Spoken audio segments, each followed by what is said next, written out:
Joining us now to discuss Ebola, terrorism, and all sorts of stuff going on in Washington is a gentleman who ran for the presidency himself, who advised Presidents Nixon and Reagan, who is the great political commentator and author, Pat Buchanan. As a matter of fact, Pat has authored a new book entitled The Greatest Comeback: How Richard Nixon Rose from Defeat to Create the New Majority. Pat, we welcome you back to America's Forum. Good to talk to you, J.D. So, my pal Tim Murphy, comparing Ebola to terrorism, is that an apt comparison?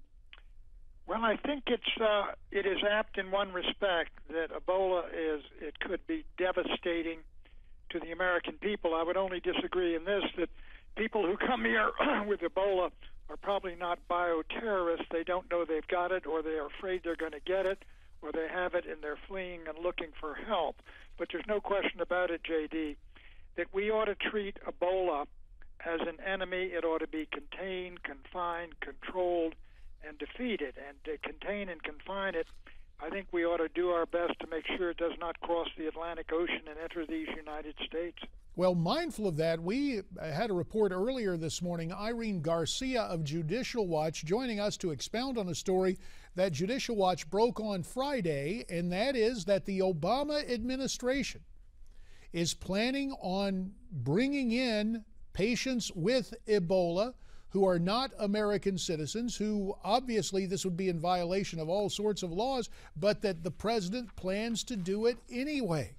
I don't believe he'll do it. Okay. I don't believe he can do it. I think if he did do it and they started bringing patients with Ebola over here for treatment in the United States who were non-Americans, I think there would be such a firestorm that the president would reverse that decision. I find it impossible to believe. There seems to me, J.D., the real problem here is people just simply are acting not in common sense. You know, I've told folks when I was a child, I'm from a big family, 9 kids, we were regularly quarantined for measles, mumps, chickenpox, scarlet fever, kept in our home. When one of the kids came down with it, it wasn't because people disliked us or hated us. They were trying to protect the larger community and other kids. Now, this thing is heavily concentrated in Liberia, Sierra Leone, and Guinea. It is not here. It is not broken out here. And the highest and first priority should be to protect the members of your family, the members of your community, the members of your country. Well, as you lay out that hierarchy of needs and you use the term common sense, it's interesting, Pat, because that theme has been picked up perhaps by someone who may run for the presidency in 2016. That would be Texas Senator Ted Cruz. Let's listen to what he had to say. The Obama White House is digging in and not listening to the voices of common sense coming from both sides of the aisle. So you lamented the lack of common sense. You also spoke about the nations from whence Ebola emanates. The travel ban, should it have been imposed yesterday from West Africa? It should have been imposed as soon as we found out that this thing was spreading there, and it was deeply contagious, and infectious, and it could come to the United States. I don't understand why not. For example, people say that you need aid workers to come in and out, but even aid workers who we send in there, before they come out, should have a period, I think, where they're set aside so we're sure they're not bringing it back. But why you would have tourists and passengers from Liberia itself, when you've had 5,000 deaths, something like 10,000 incidents of the disease, and they're going to occur, J.D., at the rate, we are told, of 10,000 a week in December.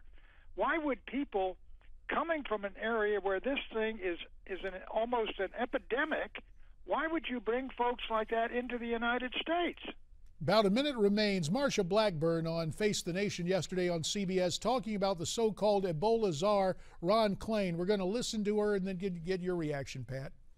Well, Bob, I think that what we were hopeful was that we were going to have someone who had the experience, not only from the medical community, but in emergency response, that would be out there and help walk not only our nation, but the entire globe through this process. You know, we didn't want somebody to give us spin.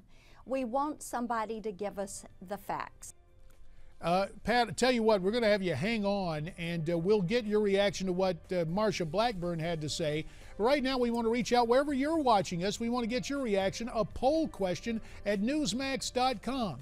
Should the U.S. have a travel ban on West African nations? To vote, go to Newsmax.com/poll. We'll be back with more from Pat Buchanan right after this.